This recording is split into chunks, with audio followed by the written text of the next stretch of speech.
சிறகடிக்க ஆசை சீரியல்ல நாளைக்கு என்ன நடக்க போகுது அப்படின்னு சொல்லித்தான் இந்த வீடியோல பார்க்க போறோம். மிக முக்கியமான ஒரு திருப்பம் ஒன்று நடக்க போகுது. அது என்ன அப்படின்னு சொன்னா 20 லட்சம் ரூபாய் பணத்தை காணல அப்படின்னு சொல்லி ஸ்ருதியோட அப்பாவும் அம்மாவும் வந்து வீட்டையே இரண்டா பிளந்து வச்சிட்டு இருக்காங்க. அதுலயும் குறிப்பா அவங்களோட சந்தேகம் முழுக்கதுமே பார்த்தோமாக இருந்தா விஜயா மேலதான் இருக்கிற மாதிரியாக காட்டிக்கிறாங்க. நேரடியா சொல்லாட்டிலும் மறைமுகமாக இவ்வளவு காலமும் இப்படி ஒரு சம்பவமே நடந்ததில்லை, இப்போதான் நடந்திருக்கு அப்படின்னு சொல்லிட்டு இருக்கிறாங்க.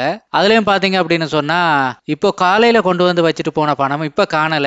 ரவியும் ஸ்ருதியும் வேற ஹோட்டலுக்கு போயிட்டாங்க. புதுசா யார் இந்த வீட்டுல வந்திருப்பாங்க, பணத்தை காணல அப்படின்னு சொல்லி ஸ்ருதியோட அப்பாவும் அம்மாவும் வந்து ரொம்பவே பேசிக்கிட்டு இருக்காங்க. அப்போ வந்து விஜயா அந்த இடத்துக்கு வந்து என்னங்க என்ன பிரச்சனை எதை தேடுறீங்கன்னு, இல்லைங்க பணத்தை காணல அப்படின்னு சொல்லிட்டு அவங்க அதுக்கப்புறமா ரெண்டு பேருமே வந்து மலையாளத்துல பேச ஆரம்பிச்சிடுறாங்க. அப்போ விஜயாவுக்கு வந்து என்ன பேசுறாங்க அப்படின்றதும் புரியல. பட் இவங்களை வந்து ஒரு கேவலமா எப்படி சொல்றது, ஒரு நாரமீனை பூனை பாக்குற மாதிரியே பாக்குறாங்க. ரொம்பவே அருவருப்பா பாக்குற மாதிரியான ஒரு லுக்கை பார்த்துட்டு இவங்க தான் திருடி இருப்பாங்க அப்படின்னு அவங்க சந்தேகப்படுற மாதிரியாக காட்டிட்டு இருக்காங்க. ஏன்னா கொஞ்சம் கூட ரவியோட அம்மா வந்து தங்க வீட்டுல வந்து இருக்கிறது வந்து ரவியோட மாமனார் மாமியாருக்கு பிடிக்கல. ஏன்னு சொன்னா அவங்களுக்கு வந்து மாப்பிள்ளை மட்டும்தான் வேணும், மாப்பிள்ளையோட பேரண்ட்ஸ் தேவையில்லை அப்படின்ற ஒரு நிலைப்பாடு. மாப்பிள்ளைய வந்து வீட்டோட மாப்பிள்ளையா கொண்டு வந்து வச்சிருக்கணும், 3 வேளை சோத்த போட்டு வச்சிருக்கலாம் அப்படின்றதான் அவங்களோட நிலைப்பா இருக்குது. ஆனா ரவியை பொறுத்த மட்டும் ஓசி சோறுக்கு ஆசைப்பட்டு அங்க இருக்கிறவர் இல்லையே, அவர் சொந்தமாவே ஹோட்டல் வச்சிருக்கிறாரு, சமைச்சு சாப்பாடு போடுவாரு. ஆனா அங்க இருந்தாலும் கூட பாத்தீங்கன்னு சொன்னா நேற்றுக்கு எபிசோட்ல நம்ம பார்த்திருப்போம், அதாவது வந்து விஜயாவுக்கு வந்து பிரெட் ரோஸ்ட் பண்ணி கொடுக்கட்டா அல்லது பால் வாங்கிட்டு வந்து கொடுக்கட்டா அப்படின்னு சொல்லி எதை கேட்டாலுமே வந்து ரவியோட மாமனார் வந்து அதுக்கு ஒத்துக்கல. அதாவது வந்து விஜயாவுக்கு வந்து ஆப்பு வந்து வீட்டுல வச்சேன் நினைச்சியா இல்ல சோத்துல வச்சிருக்கேன் அப்படின்ற மாதிரி விஜயாவுக்கு வந்து பிடிக்காத சாப்பாடுகளாவே கொடுக்குறாங்க. அதே மாதிரி நெக்ஸ்ட் எபிசோட் ப்ரொமோஷன்ல கூட நீங்க பார்த்திருப்பீங்க.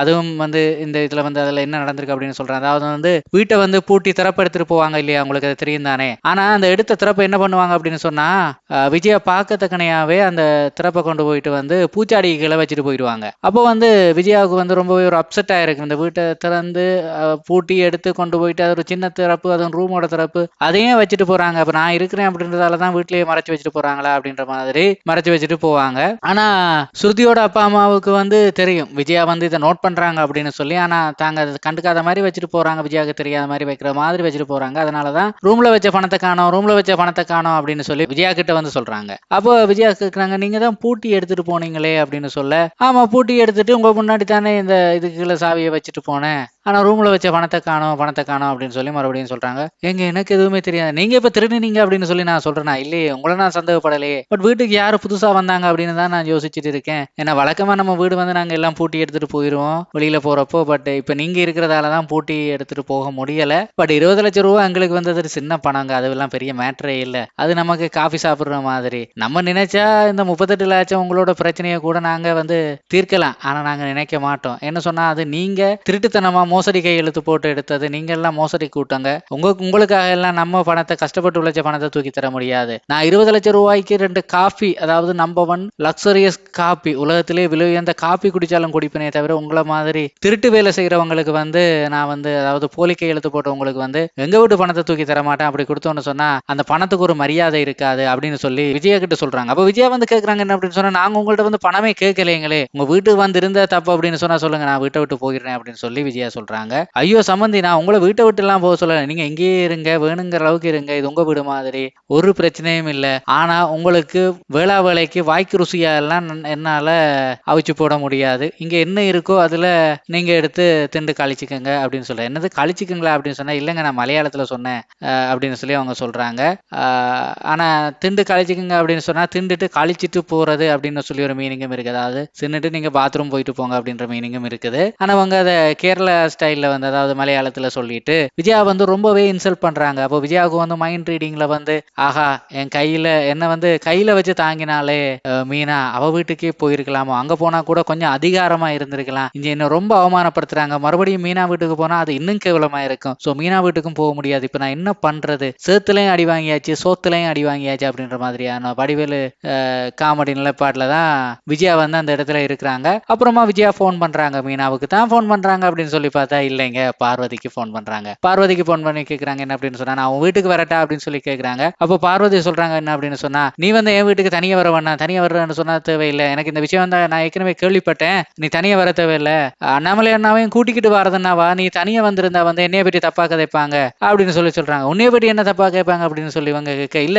சிவா சார் என் வீட்டுக்கு வரும்போதெல்லாம் நீ தப்பா பேசினா தானே அவர் வந்து தனியா இருக்கும்போது, இந்த காலத்துல யாரையும் இப்போ நம்ப முடியாது அப்படின்னு சொல்லி சொல்றாங்க. என்னடி பேசுற அப்படின்னு சொல்லி இவங்க கேட்க, இல்ல நீ ஒரு பொம்பளையா இருந்தாலும் கூட என் கூட இருந்து நீ தனியா இருக்க தேவையில்ல, நீ அண்ணாமலை சாரையும் கூட்டிக்கிட்டு வாரதுன்னா வா, இல்லைன்னு சொன்னா வரவானா, நீ அங்கேயே இரு அல்லது மீனா வீட்டுக்கு போ, உங்க குடும்பத்தை பிரிச்ச பாவம் எல்லாம் எனக்கு தேவையில்லை அப்படின்னு சொல்லி இவங்க சொல்றாங்க. சோ வேற வழியே இல்லாம விஜயா என்ன பண்றாங்க அப்படின்னு சொன்னா மனோஜுக்கு கால் பண்றாங்க. மனோஜுக்கு கால் பண்ணி கேக்குறாங்க, எப்பா மனோஜ் சாப்பிட்டியா, என்ன பண்ற, எப்படி இருக்க அப்படின்னு சொல்ல, என்ன பற்றி உனக்கு என்ன கவலை, என்னைய தான் நீ நடுத்தருவில் விட்டுட்டு போயிட்டியே, நீ என் கூட வரேன்னு சொல்லி கூட சொல்லியிருக்கலாம், நீ என் கூட வந்து ஆபீஸ்ல இருக்கிறேன்னு கூட சொல்லியிருக்கலாம், உனக்கு தான் என் மேல பாசமே இல்லையே, நீ வந்து ஓசி சோத்துக்கு ஆசைப்பட்டு நீ அங்க போயிட்ட, ரவி கூட போயிட்ட அப்படின்னு சொல்லி மனோஜ் வந்து சொல்றான். என்னையும் கூட்டிட்டு போயிருக்கலாம், கூட்டிட்டு போயிருந்தா கூட பரவாயில்லை, பட் இங்க பேர் நான் இந்த எலிக்கிட்டையும் என் ஃப்ரெண்டோட கொரட்டை கொரட்டை சத்தத்துக்குள்ளேயும் ரொம்பவே தூங்காம தவிச்சிட்டு இருக்கேன் அப்படின்னு சொல்லி இவங்க சொல்ல, விஜயா ரொம்பவே டென்ஷன் ஆயிட்டு சொல்றாங்க, இதெல்லாம் உன்னால தானேடா வந்துச்சு அப்படின்னு சொல்ல, உன்னாலயா, உன்னாலதாமா வந்துச்சு, நீ தான் போலி கையெழுத்து போட வச்ச, உன் பேச்சை கேட்டு தானே நான் இப்படி கேவலம் கெட்டு போயிருக்கிறேன், இவ்வளவு படிச்சு நான் வந்து உன்னோட பேச்சை கேட்டு முட்டாள்தனமா சைன் பண்ணிட்டேன், நீ திருட்டுத்தனம் பண்ணதுக்கு நான்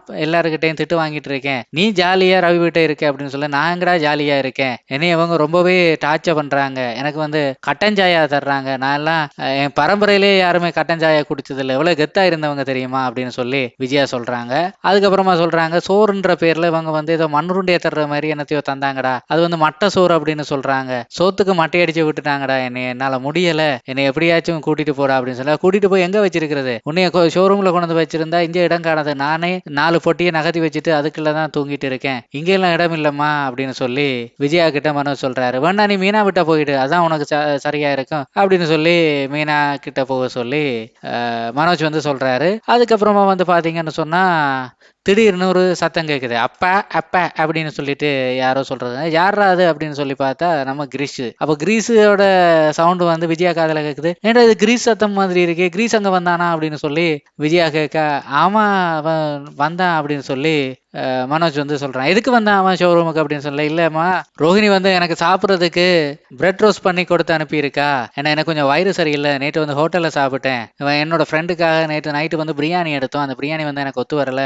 அதனால ஹோட்டல்ல அந்த பிரியாணி ஒத்து வரல, ஸோ எனக்கு ஒரு மாதிரியா இருக்கு அப்படின்னு ரோஹிணி கிட்ட சொன்னேன், அவன் எனக்கு பிரெட் ரோஸ்ட் பண்ணி இவங்கிட்ட கொடுத்து அனுப்பியிருக்கா அப்படின்னு சொல்லி விஜயா கிட்ட சொல்றாரு. அப்போ சொல்றப்போ விஜயாவுக்கு வந்து ரொம்பவே அன்ஈசியா போயிடுச்சு. பாரு, எனக்கு ஒரு பிரெட் ரோஸ்ட் கூட இந்த வீட்டுல தரல, பட் ரோஹிணி நான் விரட்டி விட்ட பொண்ணு அவ கொடுக்குறாளே, பேசாம ரோஹிணி வீட்டை போனா என்ன அப்படின்னு யோசிக்கிற அளவுக்கு விஜயா யோசிக்கும் போதே மனோஜ் கேட்கிற, ஏமா பேசாம நம்ம ஏன் ரோஹிணி கூட ஒரு தனியா ஒரு வீடு ஒன்று எடுத்து தங்கிடக்கூடாது அப்படின்னு சொல்லி கேட்க, அவதை பற்றி மட்டும் பேசாதடா, அவ ரொம்ப போலியானவ, அவளாலதான் இந்த நிலைமை அப்படின்னு சொல்ல, அப்படி இல்லம்மா, இருக்கிறவங்களோட வச்சு பாக்குறப்போ ரோஹிணி எவ்வளவு நல்லவம்மா, புரிஞ்சுக்கம்மா, வாமா நீ வர்ற அப்படின்னு சொன்னா நான் தனியா ஒரு வீடு ஒன்று பாக்குறேன், நம்ம மறுபடியும் ஒன்னா இருக்கலாம் அப்படின்னு சொல்லி மனோஜ் வந்து விஜயா கிட்ட சொல்றாரு. சொல்ல விஜயாவும் வந்து அப்படியெல்லாம் பேசாத, அந்த அந்த நினைப்பு மனசுல இருந்துச்சுன்னு சொன்னா அந்த நினைப்பை வந்து தூக்கி போட்டுரு அப்படின்னு சொல்லிட்டு போனை கட் பண்றாங்க. அப்போ போனை கட் பண்றப்போ அந்த இடத்துல வந்து வராங்க யாரு அப்படின்னு சொன்னா ஸ்ருதியோட அம்மாவும் அப்பாவும் அந்த இடத்துல வர்றாங்க. அவங்க பேசுறத அப்படியே கேட்டுட்டு இருந்திருக்காங்க. ஏங்க நீங்க ரோஹிணி வீட்டை போறதுன்னா போங்க, பிரச்சனையே இல்லை, இங்க தானே உங்களுக்கு மட்டை சோறு போடுறோமே, மண்ணுருண்ட மாதிரி போடுறோமே, கட்டான் சாயா போடுறோமே, உங்க பரம்பரையில யாரும் குடிச்சது இல்லையாங்களே என்று சொல்றீங்களே, உங்களை யாருமே இங்க கட்டாயப்படுத்தி உங்க வாயை திறந்து கட்டாஞ்சாயா எடுத்து உங்க வாயில ஊத்தலைங்க, உங்களுக்கு பிடிச்சா குடிங்க, பிடிக்கலையா போயிட்டே இருங்க, இங்க யாரையும் நாங்க வந்து வெத்தலை பாக்கு வச்சு கூப்பிடல அப்படின்னு சொல்லி ரொம்பவே அவமானப்படுத்திட்டாங்க. நீங்க வேணா இதை போய் ரவி கிட்ட சொல்றதுன்னா சொல்லுங்க, எனக்கு அதை பற்றி எல்லாம் பிரச்சனை இல்லை, அப்புறம் ரவியையும் சேர்த்து நீங்க கூட்டிட்டு போக வேண்டி வரும், நீங்க போற இடமே ஏதோ ஒரு ஒட்டுக்குந்துல தான் குந்தி இருக்கிறதுக்கு போக போறீங்க, பட் அங்க ரவியையும் கூட்டிட்டு போய் இருக்கிறதுக்கு உங்களுக்கு இடம் இருக்குமா இல்லையா தெரியல, ஏதோ பார்த்து சூதானமா இருந்துக்குங்க சம்பந்திமா அப்படின்னு சொல்லி சொல்றாங்க. விஜயாவுக்கு வந்து ரொம்பவே அவமானம் ஆயிடுச்சு. ஆஹா, போலியான கௌரவத்துக்கு ஆசைப்பட்டு இப்படி வந்துட்டோமே அப்படின்னு சொல்லி அவங்க ரொம்பவே தன்னைத்தானே நொந்துக்கிறாங்க. இதுக்கு மீனா அவ்வளோ பரவாயில்ல அப்படின்ற மாதிரி இருக்குது. பட் இதெல்லாம் வச்சு பாக்குறப்போ ஒண்ணு மட்டும் புரியுதுங்க, விரைவில் சிறகடிக்க ஆசை எண்டுக்கு வரப்போகுது அப்படின்றது மட்டும் தெளிவா தெரியுதுங்க.